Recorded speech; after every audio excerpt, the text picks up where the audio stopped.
بسم الله الرحمن الرحيم. الحمد لله والصلاة والسلام على سيدنا محمد وعلى آله وأصحابه أجمعين.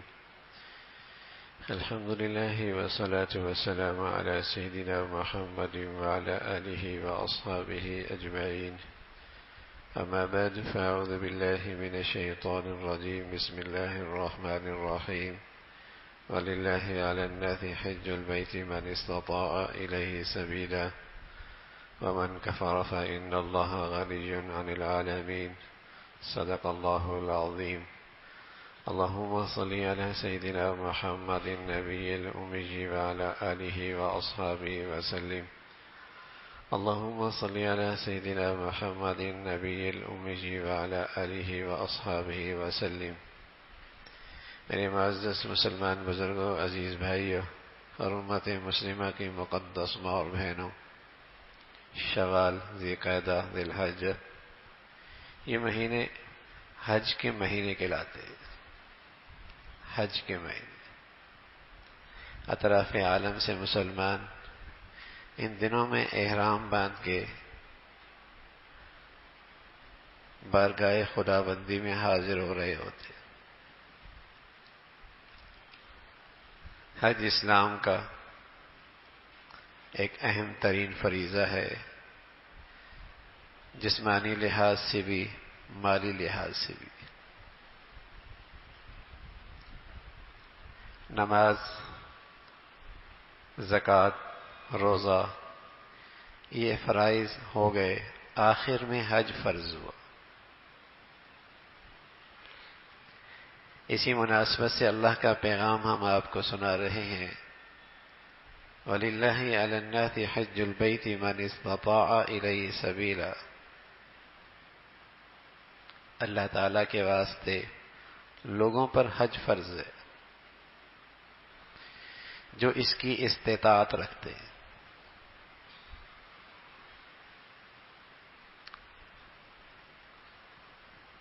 لوگوں پر اللہ تعالیٰ کی خاطر، اللہ تعالیٰ کے واسطے حج فرض ہے جو اس کی استطاعت رکھتے ہیں۔ ایک دن اللہ کے نبی صلی اللہ علیہ وسلم فرمانے کہ یا ایھا الناس قد فرض علیکم الحج فحجوا، اے لوگو، اللہ تعالیٰ نے تم پہ حج فرض کیا ہے، حج کرو۔ ایک صاحب کہنے لگے یا رسول اللہ، ہر سال حج کرنا ہے؟ آپ خاموش رہے۔ پھر اس نے کہا ہر سال حج کرنا ہے؟ آپ پھر خاموش رہے۔ اس نے پھر عرض کیا یا رسول اللہ، ہر سال حج کرنا ہے؟ آپ پھر خاموش رہے۔ پھر آپ علیہ الصلوۃ والسلام فرمایا بھائی، اگر میں کہہ دیتا ہاں تو تمہیں ہر سال حج کرنا پڑتا اور تمہارے لیے مشکل ہو جاتی۔ اس لیے جو بات میں کہا کروں اسے مان لیا کرو، جس سے روک دیا کروں اس سے رک جایا کرو۔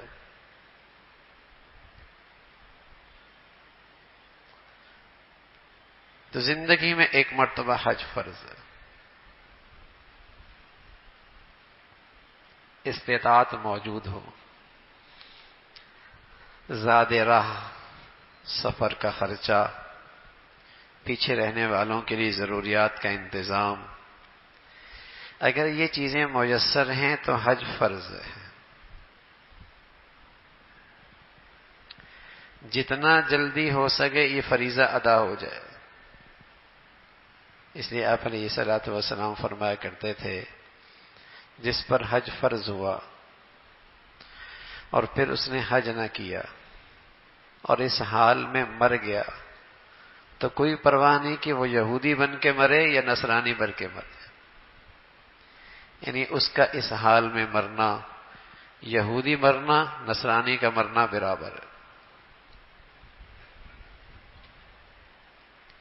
جیسے اللہ تعالیٰ نے فرمایا اقیموا الصلاۃ، لوگوں نماز کا اہتمام کرو، ولا تکونوا من المشرکین، مشرکوں میں سے نہ ہو۔ مشرک نماز نہیں پڑھتا تو فرمایا نماز کا اہتمام کرو، مشرکوں میں سے نہ ہو۔ فرمایا حج کرو، اس لیے کہ یہودیوں میں طرح نہ زندگی گزارو، اس لیے کہ یہود و نصارہ حج نہیں کرتے. مشرک اپنے انداز سے حج کیا کرتے تھے، نماز نہیں پڑھتے تھے، نماز نہیں پڑھتے. فرمایا نماز چھوڑ دینا یہ مشرکوں کا طرز عمل ہے، اور ہر فرض کر کے بعد حج نہ کرنا یہ رویہ یہود و نصارہ کا ہے. وہ حج اور عمرہ نہیں کرتے، حج نہیں کرتے.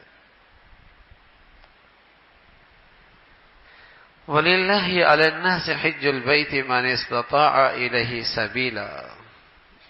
اللہ کے واسطے لوگوں پر حج فرض ہے اگر اس کی استطاعت رکھتے.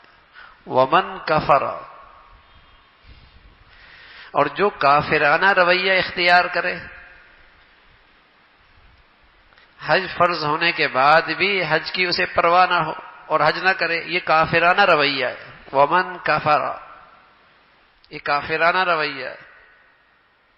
فَإِنَّ اللَّهَ غَنِيٌّ عَنِ الْعَالَمِينَ، اس کے اس رویے سے اللہ کی شان میں تو کوئی فرق نہیں پڑتا. وہ تو ساری دنیا ساری کائنات سے بے نیاز ہے. اس کی شان عظمت میں تو کوئی نہیں فرق پڑنا تمہارے اس غلط رویے سے. وہ تو ساری دنیا ساری کائنات سے بے نیاز ہے، لیکن تمہارا بڑا نقصان ہو جائے گا.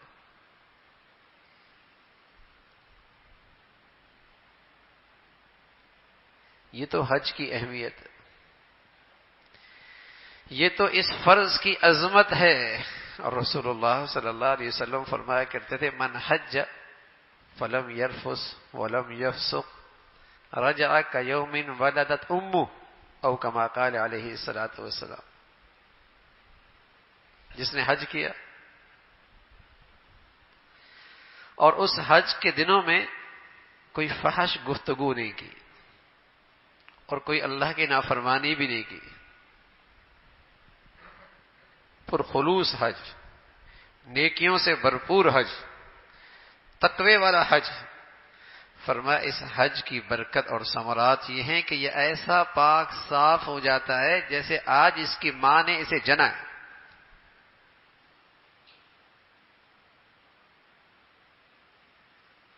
رجع کیوم ولدت ام، ایسا پاک صاف ہو جاتا.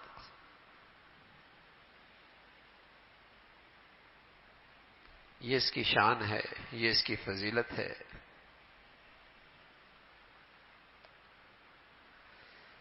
تو حج فرض ہو جائے، بیٹا جوان ہے اور صاحب حیثیت ہے، بالغ ہے، حج کر لینا چاہیے.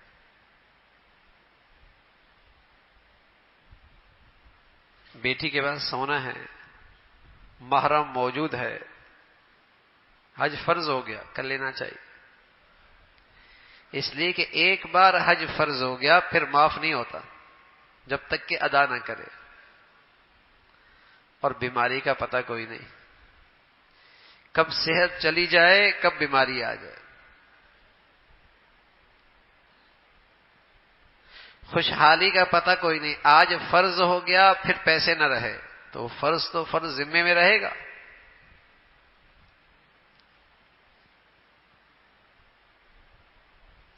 آج فرصت موجود ہے، کل نہ جانے کیا ناگہانی آ جائے.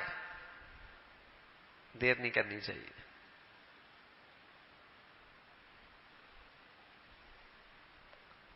یہ فریضہ جلدی ادا کر دینا چاہیے.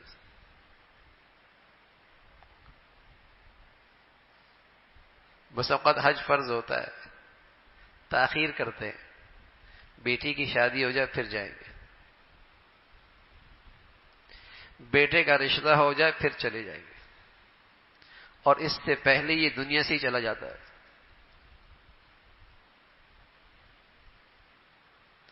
تو پیچھے والوں کے لیے وصیت کرنا فرض ہو جاتا ہے کہ میری طرف سے حج کر لینا، میرے پیسوں سے، ضروری ہو جاتا ہے.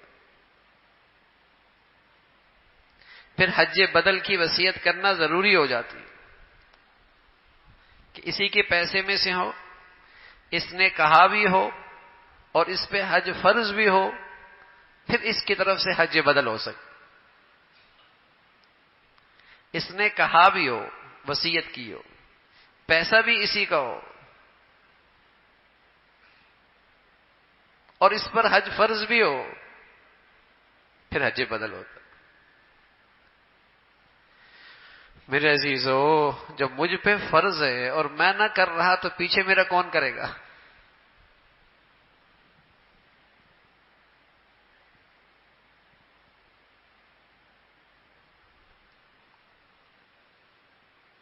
دیر نہیں کرنی چاہیے. عبداللہ ابن مسعود فرمایا کرتے تھے رضی اللہ تعالیٰ عنہ، حضور علیہ الصلوۃ والسلام تو فرمایا کرتے تھے تابعوا الحج والعمرہ، پے در پے حج عمرے کرو. اور فرمایا اس سے کیا ملتا ہے؟ جیسے سونار کی بھٹی میں سونا اور چاندی سے اس کی میل دور ہو جاتی ہے، ایسی پہ در پہ حج عمرے سے تم سے تمہارا فقر اور تمہاری پریشانی اور تمہارے گناہ یہ دور ہو جاتا.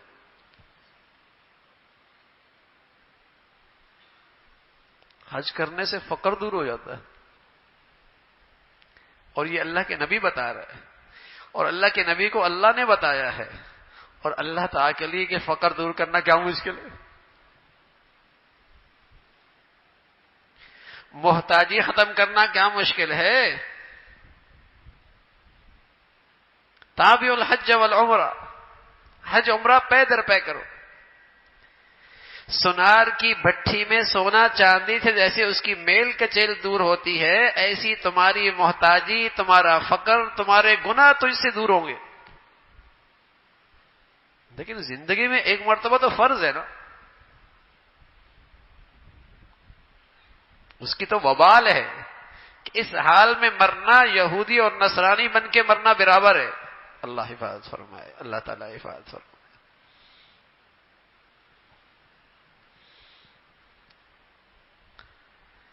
اس فریضے میں کوتاہی اور تاخیر نہیں ہونی چاہیے.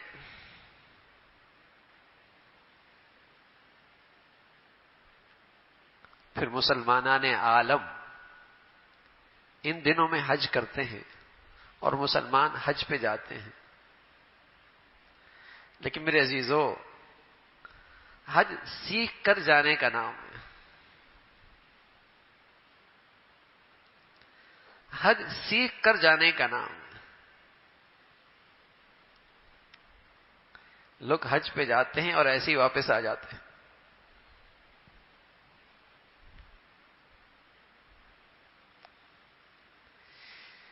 کسی کی 70 سال کے بعد، 40 سال کے بعد، 50 سال کے بعد کسی کا انتخاب ہو گیا دربار خداوندی میں حاضری کا، اور اتنا بڑا چانس مل گیا کہ زندگی نئے سرے سے شروع ہو سکتی ہے، اور وہ اس سے فائدہ نہ اٹھائے،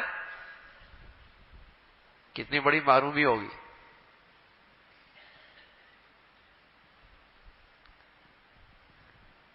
اس کے نصیب جاگ گئے، اس کے اقبال بلند ہو گئے کہ دربار میں حاضری کا نام اس کا انتخاب ہو گیا، بلا لیا اللہ نے،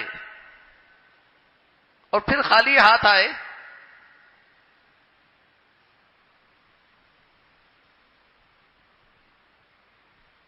رحمت کی بارش ہو رہی ہو لیکن برتن ہی الٹا ہو اور اس میں ایک قطرہ بھی نہ آئے تو قصور بارش کا تو نہیں ہے. برتن سیدھا ہے، گدلا ہے، گندا ہے، بارش کا قطرہ آیا، پانی گندا ہو گیا، تو قصور اس پانی کا تو نہیں ہے. وہاں جانے والا تو اللہ کے رحمت میں غوطے لگاتا ہے، وہاں تو رحمت کی برسات ہے، لیکن میرا دل کا برتن تو سیدھا ہو. اور پھر سیدھا بھی ہو اور مانج کر لے کے جاؤ نا، صاف ستھرا لے کے، کیا کہ وہاں کے انوارات اندر آ جائے. برتن ہی کوئی نہیں سیدھا کیا، الٹے برتن کے ساتھ گیا، ویسی واپس آ گیا، قصور کس کا ہے؟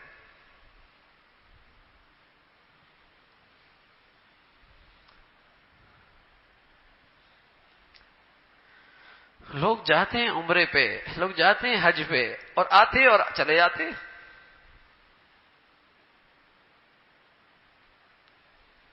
عمرے پہ جاتا ہے اور بار بار جاتا ہے، دل کا برتن سیدھا کر کے نہیں جاتا.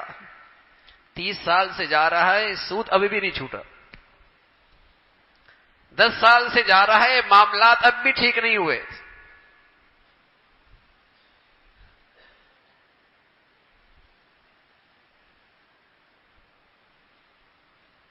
کئی سالوں سے جا رہا ہے، لین دین پہ اب بھی مسلمان نہیں ہوا. اس نیت سے گیا ہی نہیں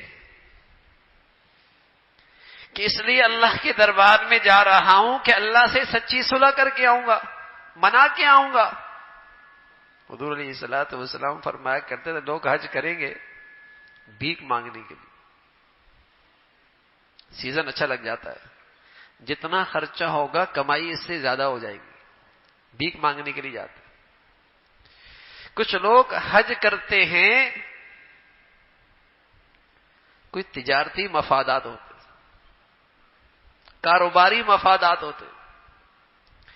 کچھ لوگ حج کرتے ہیں نام و نمود کے لیے. اتنے ہو گئے، ہر سال جاتا ہے.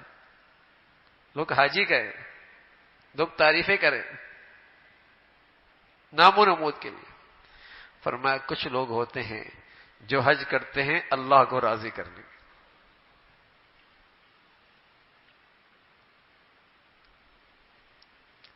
وَلِلَّهِ عَلَى النَّاسِ حِجُّ الْبَيْتِ مَنِ اسْتَطَاعَ إِلَيْهِ سَبِيلًا. اللہ کے لیے لوگوں پر حج فرض ہے. جب نماز کی فرضیت کی بات آئی تو یوں کہا اقیموا الصلاۃ. اس میں اللہ تعالیٰ کا ذکر نہیں ہے. اقیموا الصلاۃ، تم پہ نماز فرض ہے. جب زکوٰۃ کی بات آئی تو کہا آتوا الزکاۃ، زکوٰۃ دو. وہاں بھی اللہ تعالیٰ کا تذکرہ نہیں ہے. جب روزے کی فرضیت کی بات آئی تو کہا کتب علیکم الصیام، تم پہ روزہ فرض ہے. وہاں بھی اللہ تعالیٰ کا تذکرہ نہیں ہے. لیکن جب حج کی فرضیت کی بات آئی تو سب سے پہلے اللہ تعالیٰ کا تذکرہ.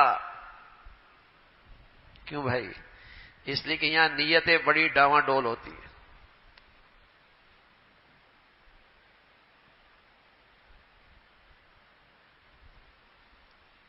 یہاں شیطان نیتوں پر بڑا حملہ کرتا ہے. فرمایا حج تو وہ حج ہے جو اللہ کی خاطر ہو، اللہ کو راضی کرنے کے لیے جا رہا، وہ حج ہوتا. لوگ حج کی تیاری کرتے ہیں،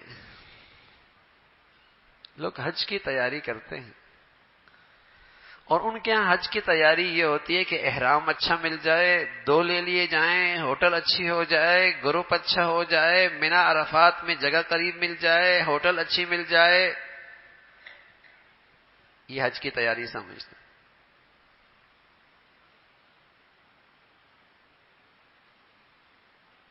اس کا نام حج کی تیاری ہے. حالانکہ اس میں اگر کمی پیشی آ بھی گئی تو جتنی مشقت زیادہ ہے اتنا اللہ کے اجر زیادہ ہے. حضور علیہ الصلوۃ والسلام فرمایا کرتے میری امت کی عورتوں کا جہاد حج ہے، حج مجاہدہ ہے، مشقت ہے. تمام تر سہولیات کے باوجود بھی اللہ نے حج میں مجاہدہ رکھا ہے. تمام تر سہولیات کے باوجود بھی اس دور میں بھی جو واقعی صحیح حج کرتا ہے، چاہے وہ 40 لاکھ کا کرے چاہے وہ 15 لاکھ کا کرے، اسے حج میں مشقت مجاہدہ اٹھانا پڑتا ہے. میلوں ہاں میل چلنا ہی پڑتا ہے اگر وہ صحیح حج کرنا ہے. اس میں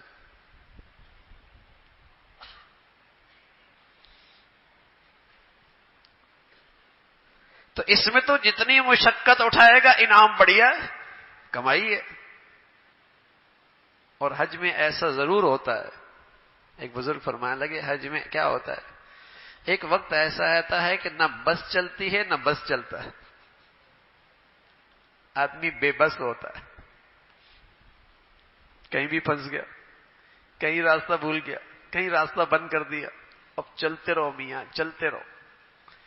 نہ بس چلتی ہے نہ بس چلتا ہے.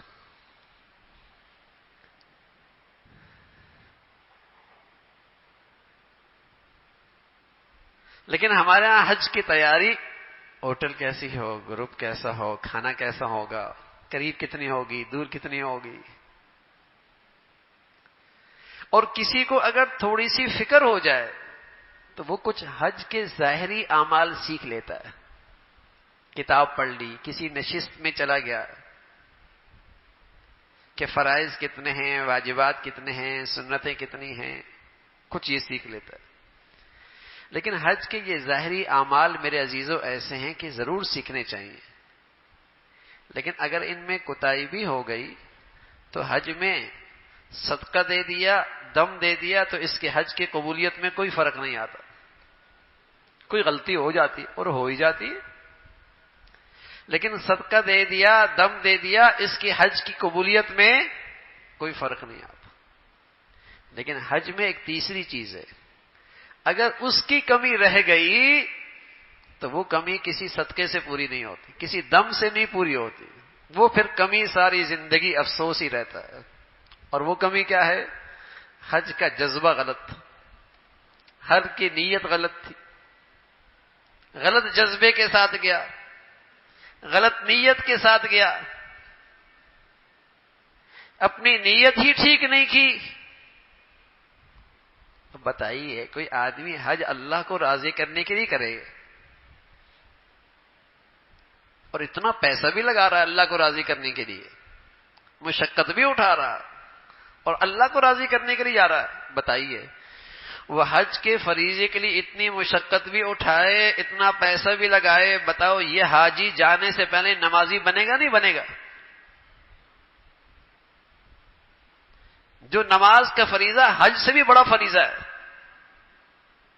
پھر فجر چھوڑے گا یہ، پھر ایئرپورٹ پہ نماز چھوڑے گا، پھر جہاز میں یہ نماز چھوڑے گا؟ کیسے چھوڑ سکتا ہے بھائی؟ ایک حج کا فریضہ اللہ کے لیے کر رہا ہے اور اس کے لیے اتنا ڈھیر سارا پیسہ بھی لگا رہا ہے، مشقت اٹھا رہا ہے، اور اس فریضے کے ادائیگی میں کئی نمازیں چھوٹ رہے، کیسے ہو سکتا ہے؟ ہاں، گنتی پوری کرنی ہے، لوگوں کو بتانا ہے کہ حاجی ہو گیا تو پھر تو اس کی نمازیں چھوٹیں گی. حج کے چند دن رہ گئے، فجر کی نماز ابھی بھی کوئی نہیں ہو رہی، دوران حج فرض چھوٹ رہے. واقعی یہ حج اللہ کے لیے کر رہا ہے، یہ تو دل کی نیت کی بات ہے نا. لیکن اس کا عمل اس کی گواہی دے گا کہ یہ نیت میں سچا ہے یا جھوٹا ہے.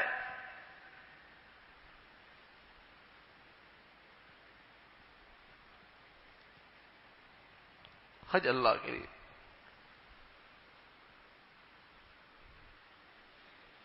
اللہ تعالیٰ کو راضی کرنے کے لیے ہو.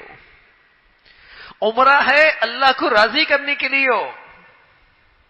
یہ نہیں بھائی کہ لوگ کہیں یہ تو ہر سال جاتا ہے، اس کا تو رمضان ہی وہیں گزرتا ہے.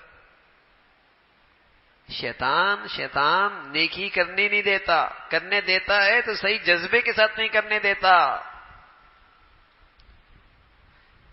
پیسہ بھی خرچ کرتا ہے، وقت بھی دیتا ہے، نیکی سے بھی خالی رہتا ہے. کس جذبے کے ساتھ جا رہا؟ بھائی اگر عمرہ حج ہے اللہ کو راضی کرنے کے لیے تو بتائیے پھر اس کی زندگی میں فرائض کیوں نہیں زندہ ہو رہے؟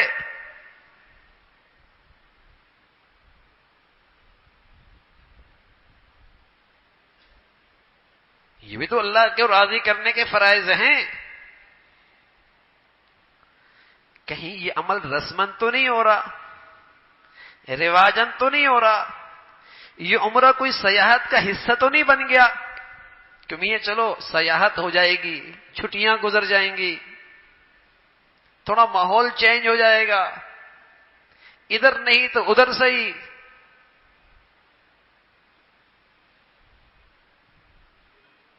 اور ایک یہ ہے کہ نہ اس دربار میں تو حاضری ہے اس ذات کو راضی کرنے کے لیے، پھر تو بڑی کمائی ہے، پھر تو بڑی خوش نصیبی ہے، پھر تو اونچے نصیب کی بات ہے، پھر تو اونچے نصیب کی بات. پھر تو اس کو دنیا آخرت میں اس کے ثمرات نصیب ہوں گے.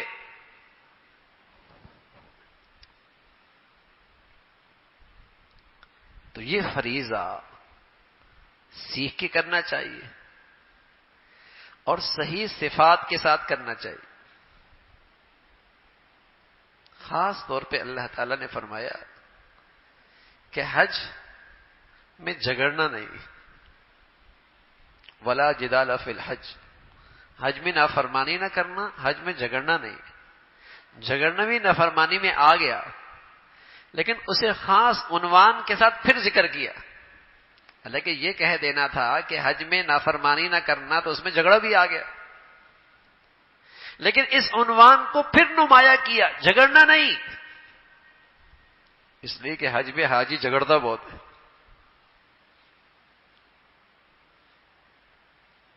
لڑتا بہت ہے. یہاں کئی سو روپے صدقہ کر دے گا، وہاں 1 ریال پہ ٹیکسی والے سے لڑ رہا ہوگا. یہاں کئی لوگوں کو کھانا کھلا دے گا، وہاں گروپ میں صرف اس لیے لڑ رہا ہو کھانا ٹھنڈا تھا. یہاں کئی لوگ اس کے دسترخوان پہ کھانا کھا لیتے ہیں، وہاں اس کا جھگڑا ہو رہا ہوگا چائے نہیں ملی. ولا جدال فی الحج، حج میں نہ جھگڑ، حج میں نہ جھگڑنا. میرے عزیزو، آدمی اچھے ماحول میں چلا جائے نا تو اس کے ظاہری اعمال تو فوراً اچھے ہو جاتے ہیں. یہاں نماز نہیں پڑھتا تھا، بیت اللہ گیا تو پہلی صف میں اذان سے پہلے مسجد پہنچ گیا، مسجد نبوی میں اذان سے پہلے پہنچ گیا. ماحول ملا، ظاہری اعمال آ گئے، لیکن غصہ قابو میں آ جائے یہ آسان نہیں. غیبت سے باز رہے یہ جتنا آسان نہیں. آنکھیں حرام دیکھنے سے محفوظ رہیں یہ آسان نہیں. یہ اس کی عادت یہاں نہ ڈالی تو یہ گناہ اللہ حفاظت فرمائے ان مقدس مقامات پر بھی ہونے لگتا ہے. حرمین شریفین کی مقدس سرزمین پر بھی ہونے لگتا ہے. تو جیسے وہاں نیکیوں کا اجر زیادہ ہے، گناہوں کا وبال بھی زیادہ ہے.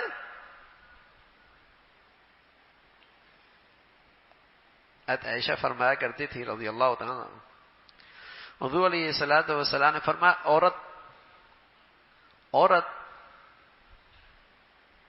عورت احرام کی حالت میں چہرے پہ نقاب نہ کرے.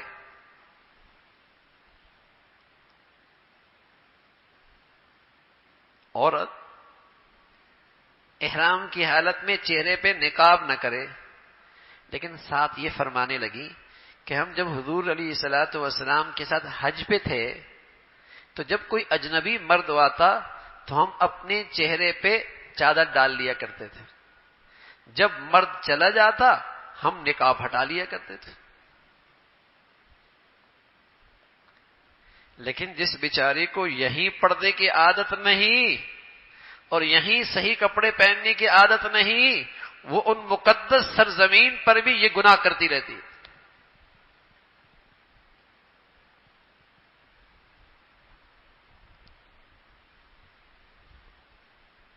لباس بھی ایسا بےہودہ، اور اجنبی مردوں سے چہرہ بھی چھپایا نہیں جاتا، بے پردگی بھی ہوتی.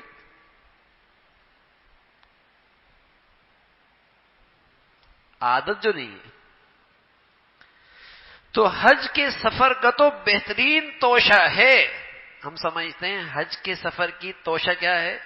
ریال کچھ زیادہ لے لینا، احتیاطاً ایک احرام زیادہ لے لینا، کپڑے کچھ زیادہ ساتھ لے لینا، کچھ پکا پکایا کھانا بھی ساتھ لے جانا. یہ سب چیزیں لے جانے میں کوئی حرج نہیں، لیکن اس سفر کا بہترین توشہ ہے اخلاق. اس سفر کا بہترین توشہ ہے تقوی.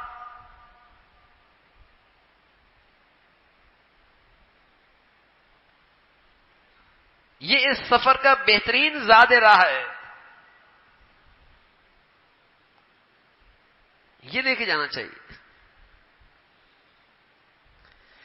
تقوی کتنا لے کے جا رہا ہے، اخلاق کیسا لے کے جا رہا. ورنہ تو میرے عزیزوں مینا میں بیٹھا ہے غیبت کر رہا ہو، بیت اللہ میں بیٹھا ہے غیبت کر رہا ہو، عرفات میں بیٹھا ہوتا ہے اللہ حفاظت فرمائے غیبت کر رہا ہو. عبادت کا ذوق جو نہیں ہے، فارغ ہے تو غیبت، تلاوت کا تو ذوق ہی نہیں ہے، عبادت کا تو مزاج ہی نہیں ہے. تو حج تیاری کا نام ہے.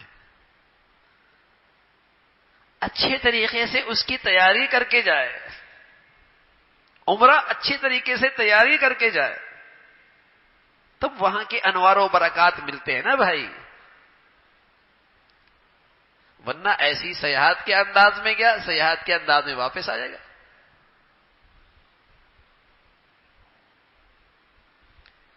اور اگر تیاری کر کے جائے گا، صحیح جذبے اور کیفیات کے ساتھ جائے گا، یقین جانے ایک ہی سفر اس کو ولی اللہ بنا دے گا. ایک ہی سفر اسے ولی اللہ بنا دے گا. ارے میاں بیت اللہ جا رہے ہو، اللہ کے دربار میں حاضری ہے. رسول اللہ صلی اللہ علیہ وسلم فرمایا وہاں آنے والے تو اللہ کے مہمان ہیں، جو مانگتا ہے اللہ انہیں دیتا ہے، مغفرت مانگتے ہیں اللہ انہیں معاف کر دیتا ہے. یہ تو اللہ کے مہمان ہیں.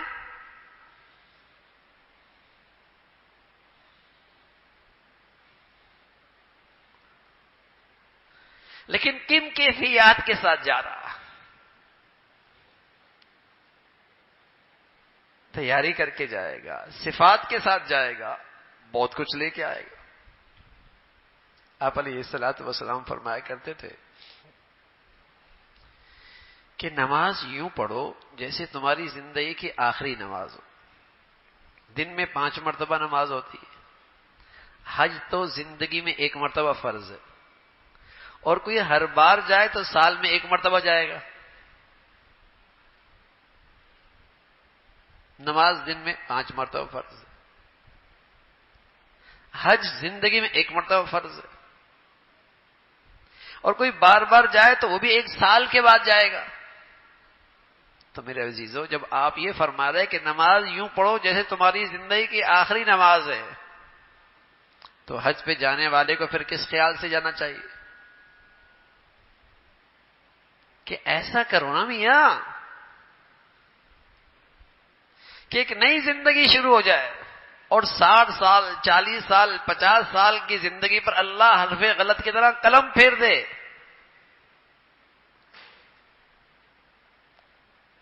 تو دل کا برتن صاف کر کے جائے. پہلے ہوا کرتا تھا لوگ جب حج پہ جایا کرتے تھے تو سب سے معافی تلافی کر کے جایا کرتے تھے. بھئی معاف کر دینا، درگزر کر دینا، کچھ اونچ نیچ ہو گئی ہو مجھے معاف کر دینا، معاملات صاف کر لیا کرتا تھا. ایسے ہی ہوا کرتا تھا. یہ دل کا برتن صاف کرنا تھا. یہ عام تھا کہ میاں حج پہ جا رہا ہوں، پتہ نہیں واپس آؤں یا نہ آؤں، اتنا بڑا عمل ہے معاف کر دینا. اپنے معاملات صاف کر کے جایا کرتا تھا. کئی سالوں سے کسی کا اونچ نیچ تھی دے کے جایا کرتا تھا، میاں حج پہ جا رہا ہوں.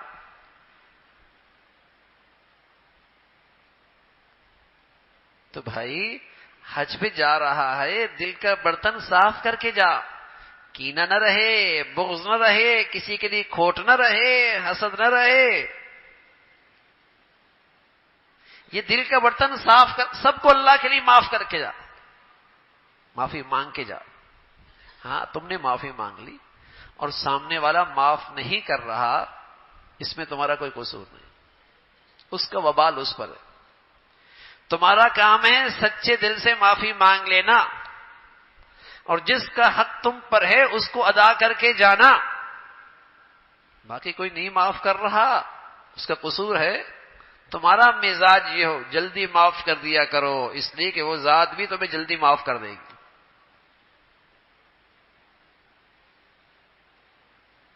جلدی معاف کر دیا کرو. تو دل کا برتن صاف کر کے جائے، معافی تلافی کر کے جائے. یہ حج پہ ہوا کرتا تھا. اللہ کے دربار جا رہا ہوں، وہاں کے انوار و برکات ہیں. اگر دل میں وہی ظلمت اور گندگی ہو گئی تو کیا ملے گا وہاں پر؟ صاف کر کے جائے،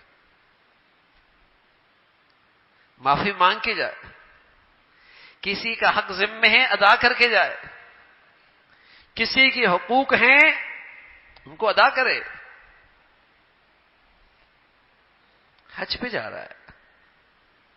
اور حضور علیہ الصلوۃ والسلام فرمایا کرتے تھے اتنا مبارک عمل ہے، اگر کسی حج والے حاجی سے ملاقات ہو اور اس کے گھر آنے سے پہلے اس سے ملاقات تمہاری ہو رہی تو مصافحہ کر لو اور اس سے دعا کر لو، اس لیے کہ اللہ تعالیٰ اس کی دعا رد نہیں کرتا. حج کا عمل ہے. اس کے گھر پہنچنے سے پہلے مصافحہ کر لو، اس سے دعا کی درخواست کر لو. یہ اس کیفیت میں ہے کہ اللہ تعالیٰ اس کی دعا رد نہیں کرتا.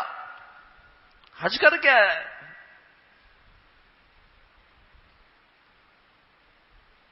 ایسا بڑی عمل ہے.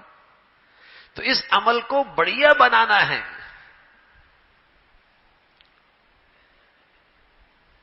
آج مسلمان اچھا کام بری نیت سے تو نہیں کرتا عام طور پہ، لیکن اچھا کام آج مسلمان اچھی نیت سے نہیں کرتا بلکہ رسم کے انداز میں کر رہا ہوگا. حج کی اچھی نیت، عمرے کی اچھی نیت، اللہ راضی ہو جائے. اور ایک یہ کہ سب جا رہے ہیں چلو ہم بھی چلے جاتے ہیں، یہ رسم ہے. چھٹیاں ہو رہی ہیں چلتے ہیں، وہیں چلتے ہیں. رسم پوری کر رہا ہے. تو مسلمان اچھا عمل بری نیت سے تو نہیں کرتا لیکن اچھی نیت سے بھی نہیں کرتا، رسم کے انداز میں کر رہا ہو.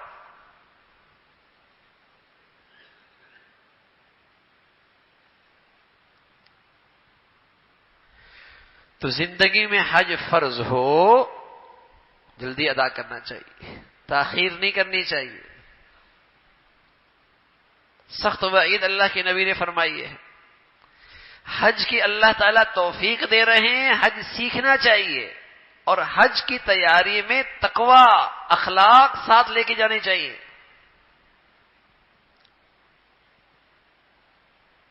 اخلاق ساتھ لے. حج میں بڑی مشقت ہوتی ہے، قدم قدم پہ صبر کا امتحان ہوتا ہے. حضرت مولانا زکریا رحمۃ اللہ علیہ کی خدمت میں ایک شخص آیا کہ حضرت حج پہ جا رہا ہوں، کوئی نصیحت فرمائے. حضرت نے فرمایا دو چیزوں کا خیال رکھنا، نظروں کی حفاظت کر لینا اور صبر کا اہتمام کر لینا.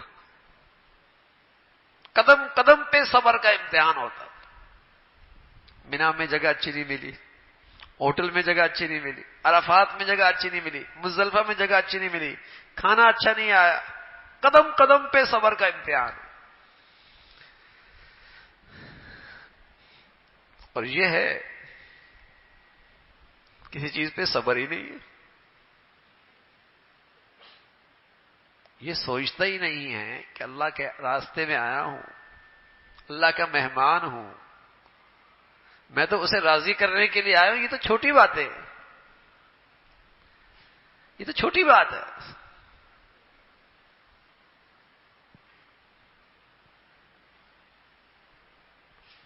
تو قدم قدم پہ امتحان ہوتا ہے صبر کا، تحمل کا، برداشت کا، قدم قدم پہ. اور دوسرا نظروں کی حفاظت. یہ بھی بڑا مجاہدہ ہے سفر میں، یہ بھی سفر کا بڑا مجاہدہ ہے. فضل ابن عباس رضی اللہ تعالیٰ عرفات سے واپسی تھی. یہ سید زادہ ہیں، حضرت عباس جو آپ کے چچا ہیں ان کے بیٹے ہیں. فضل ابن عباس سید زادہ ہیں. اور کہاں سے آ رہا ہے؟ عرفات سے. کیسی مقدس وادی سے. اور وہ سفر کتنا مقدس. اور ہیں کہاں؟ حضور کے سواری کے پیچھے بیٹھے ہوئے. آپ میں اور ان میں اتنا فاصلہ جتنا درمیان میں ٹیک لگانے کے لیے لکڑی لگائی ہوتی ہے. پیچھے بیٹھے ہوئے. کتنی مقدس صحبت، کیسا مبارک سفر. اور کیسی مقدس سرزمین، اور آ رہے ہیں عرفات سے.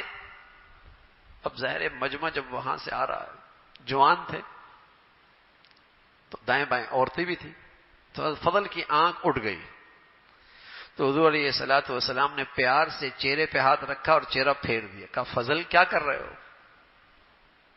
کہا فضل کیا کر رہے ہو؟ سبحان اللہ. امت کو تعلیم دی، امت کو تعلیم دی اپنے اوپر اعتماد نہ کرنا اور اپنی نظروں کو آزاد نہ چھوڑنا، اس لیے کہ یہ شیطان کے زہریلے تیروں میں سے ایک تیر ہے. ایک بد نظری سے بس اوقات سارے حج کی روحانیت ختم ہو جاتی. امت کو سبق دیا. وہ تو سید زادہ ہے، حضور کی صحبت میں بیٹھے ہیں، عرفات سے آ رہے ہیں، ایسی مقدس وادی میں ہیں، آپ ان کا چہرہ پھیر رہے. امت کو تعلیم دی. اپنی جیسے اپنی پاکی پر اور اپنی طہارت پہ زیادہ اعتماد نہ کرنا، یہ بد نظری، ان نظروں کو آزاد نہ چھوڑنا. جب یہ پڑتی ہے تو پھر دل کے خیالوں پہ آپ قابو نہیں پا سکتے. النظر سہم مسموم من سہام ابلیس. بد نظری شیطان کے زہریلے تیروں میں سے ایک تیر ہے. جیسے ایک ہی زہریلے تیرے سے جان چلی جاتی ہے، ایسی بد نظری سے، ایک ہی بد نظری سے ایمان کا سارا نور چلا جاتا ہے. بڑی مشکل سے پھر وہ واپس آتا ہے.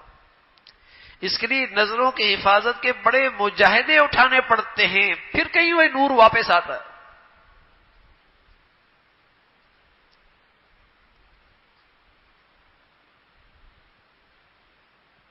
تو سفر حج اس کو تقوی کے ساتھ، اخلاق کے ساتھ خوبصورت بنانا پڑتا ہے. حضور علیہ الصلوۃ والسلام فرمایا کرتے حج بڑھیا ہے اس کا جس کے اخلاق اچھے ہیں، خوب سلام کرتا ہے، خوب کھانا کھلاتا ہے، خوب سخاوت کا مظاہرہ کرتا ہے، سخی بنتا ہے.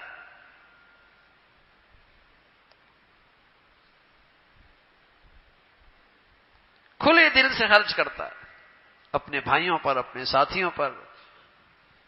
حج بڑھیا اس کا، حج بڑھیا. تو میرے عزیزو، بارگاہ خداوندی میں حاضری، روزہ اقدس پہ حاضری، تو اس کے اپنے آداب ہیں، اس حاضری کی اپنی صفات ہیں. جب وہ لے کے جاتا ہے پھر لے کے آتا ہے، پھر لے کے آتا ہے. تو یہ مقدس اسفار تیاری چاہتے ہیں، تیاری چاہتے ہیں کہ تیاری کر کے جائے، اپنی نیت پہ نظر رکھے، اپنے تقوی کی فکر کرے، اپنے اخلاق کو، اپنے آپ کو اپنے اخلاق پہ لے کے آئے. ورنہ ان گناہگار کانوں نے سنا، مدینہ منورہ جا رہے تھے بس پہ، ایک جگہ راستے میں ہوٹل پہ ٹھہرے، ہم بھی وہیں اپنی بس سے اترے، دوسری ہوٹل والے تھے. اس سفر کے دوران ایک مرد نے اپنی عورت کو طلاق دے دی. جب تربیت نہیں ہوتی، جب اخلاق سے عاری ہوتا ہے، اس لیے تو اللہ کا جھگڑنا نہیں، سب مل کر گئے، واپس لڑائی کر کے واپس آ گئے، ناراض ہو کے واپس آ گئے. ولا جدال فی الحج، حج میں نہ جھگڑنا. جو خاص عنوان ذکر کیا ہے نا کہ حج کے سفر میں جھگڑنا نہیں، کوئی وجہ تو ہے نا. آدمی کی برداشت کم ہو جاتی، مجاہدہ ہوتا ہے، نیند نہیں پوری ہو رہی ہوتی، طبیعت کے مطابق چیزیں نہیں مل رہی ہوتی، سفر ہو رہا ہوتا ہے، برداشت کم ہو جاتی ہے. تو آدمی اگر صبر نہیں کرے گا، تحمل نہیں کرے گا، غصے پہ قابو نہیں پائے گا، تو اتنا عظیم عمل کے ثمرات کیسے لائے گا؟ شیطان تو نیکی نہیں کرنے دیتا. اگر کرنے لگ جائے تو اچھی طریقے سے نہیں کرنے دیتا، اگر اچھی طریقے سے کر بھی لے تو واپس آنے سے پہلے ضائع کرا دیتا ہے. اللہ میاں نے یہ تو نہیں کہا نا کہ نیکی کر لو، بلکہ کہا من جاء بالحسنہ فلہ عشر امثالها، فرمایا جو نیکی لے کر آیا صرف کر لینا نہیں، سنبھالنا بھی ہے، پھر اس کا بدلہ 10۔ پہلے تو یہ حج اچھی طریقے سے کرتا ہی نہیں، عمرہ اچھے طریقے سے کرتا ہی نہیں، اگر کر بھی لے تو آنے سے پہلے وہیں ضائع کر دیتا،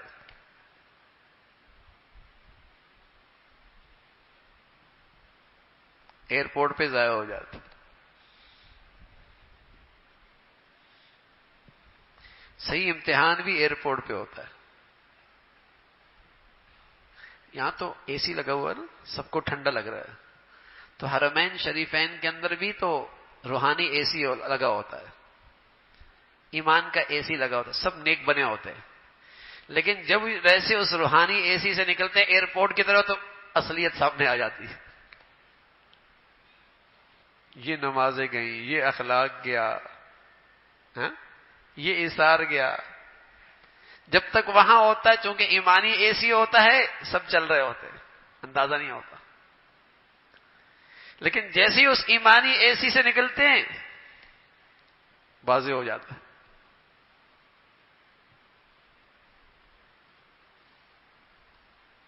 صبر، تحمل، برداشت، یہ حج ہے، یہ سفر حج ہے۔ تو حج ہے، عمرہ ہے، سیکھنا چاہیے، سیکھنا چاہیے، صفات کے ساتھ اس سفر کو کرنا چاہیے، صفات کے ساتھ، پھر اس سفر کی برکات دنیا میں بھی خوب ہیں، آخرت میں بھی اس کا بڑا اجر ہے۔ اللہ رب العزت ہم سب کو ایسے مبارک اسفار ہمیشہ قبولیت کے ساتھ نصیب فرمائے۔ وآخر دعوانا الحمدللہ رب العالمین۔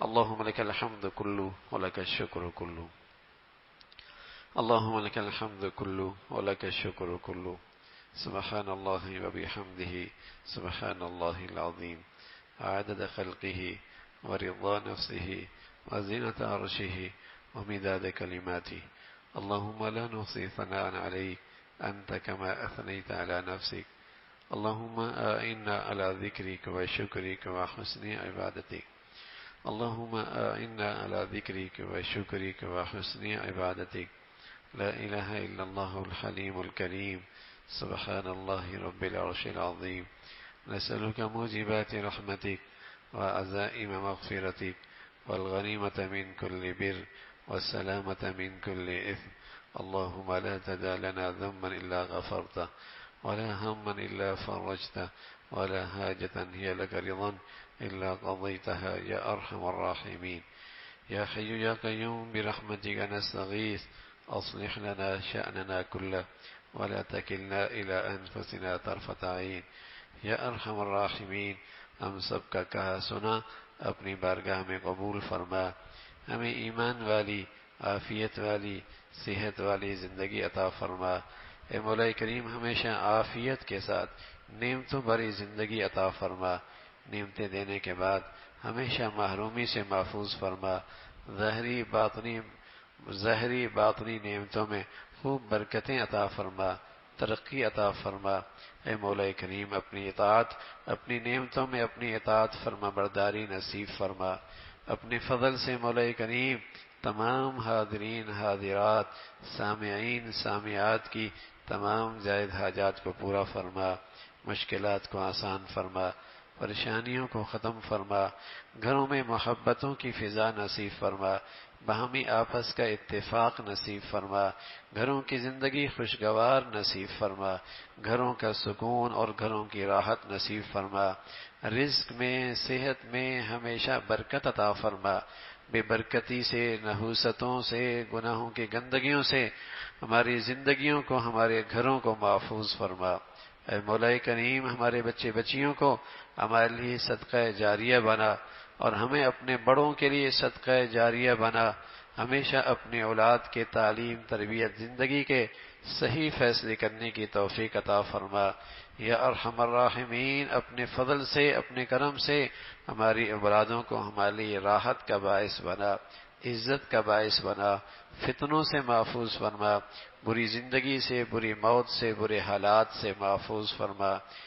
یا ارحم الراحمین جو بچیاں گھروں میں ہیں ان کے لیے نیک صالح رشتوں کا انتظام فرما، ماں باپ کے لیے ذمہ داری کو پورا کرنا آسان فرما، جو بچیاں گھروں میں جا چکی ہیں ان کے گھروں کو محبت اور تقوی سے آباد فرما، ٹوٹ پھوٹ سے، غلط فہمیوں سے، بدگمانیوں سے، بد اعتمادی سے ہمارے گھروں کو محفوظ فرما۔ یا ارحم الراحمین، اپنے فضل سے اہل اسلام جو حج کے لیے حاضری کے لیے اللہ حاضری کے لیے تیرے دربار میں اطراف عالم سے تشریف لا رہے، ان کے اس سفر کو قبول فرما، اور یہ اسفار اے اللہ یہ سفر ان کے لیے قبولیت کا اور بخشش کا اور ایمانی زندگی کی ترقی کا ذریعہ بنا۔ اپنے فضل سے تمام حجاج کے اس سفر کو آسان فرما، قبولیت والا فرما، سہولت والا فرما۔ اے مولا کریم، جن مسلمانوں پہ حج فرض ہیں ان کے لیے سہولت کی شکلیں پیدا فرما، آسانی کی صورتیں پیدا فرما۔ اے مولا کریم، انہیں بھی اس سفر کی سعادت نصیب فرما، مشکلات کو دور فرما، پریشانیوں کو دور فرما، رکاوٹوں کو دور فرما، اپنے قدرت سے اور اپنے فضل سے ان کے لیے آسانی کی صورتیں پیدا فرما۔ اے مولا کریم، اپنے فضل سے اہل اسلام کو ایمان اسلام پر باہمی اتفاق نصیب فرما۔ رنگ، نسل، وطن، علاقے، نفرتوں کی جتنی شکلیں ہیں مسلمانوں کو اس سے محفوظ فرما۔ یا ارحم الراحمین، دین کی خدمت کے جتنی شکلیں ہیں جو تیرے ہاں مقبول ہیں سبھی کی حفاظت فرما، کام کرنے والوں کی مدد اور نصرت فرما، مساجد کی، مدارس کی، مکاتب کی، علماء کی حفاظت فرما، اپنے پیاروں کی عظمت، محبت، صحبت نصیب فرما، شریروں سے، شر سے، حسد سے، حاسدوں سے محفوظ فرما۔ یا ارحم الراحمین، ہمارے ملک کو سلامتی عطا فرما، یا ایمان ہدایت کی فضاؤں کو عام فرما، اس ملک کو بدی اور بدی کے پیروکاروں سے محفوظ فرما، یا نیکی کی اور خیر کی اور تعمیر کی قوتوں کو غلبہ نصیب فرما، بے حیائی کی اور بدی کی اور برائی کی شر شکلوں کو نیست و نابود فرما۔ اے مولا، اس ملک کو امن اور سلامتی عطا فرما، اپنے فضل سے یہاں رہنے والوں کو پورے دین پہ چلنا اور دینی زندگی اختیار کرنا ان کے لیے آسان فرما۔ یا ارحم الراحمین، اپنے فضل سے ہمارے ملک پہ رحم فرما، ہمارے شہر پہ رحم فرما، پوری امت مسلمہ کے حال پہ رحم فرما۔ ربنا تقبل منا انك انت السميع العليم وتب علينا انك انت التواب الرحيم وصلى الله على سيدنا محمد وعلى آله وأصحابه أجمعين برحمتك يا رب۔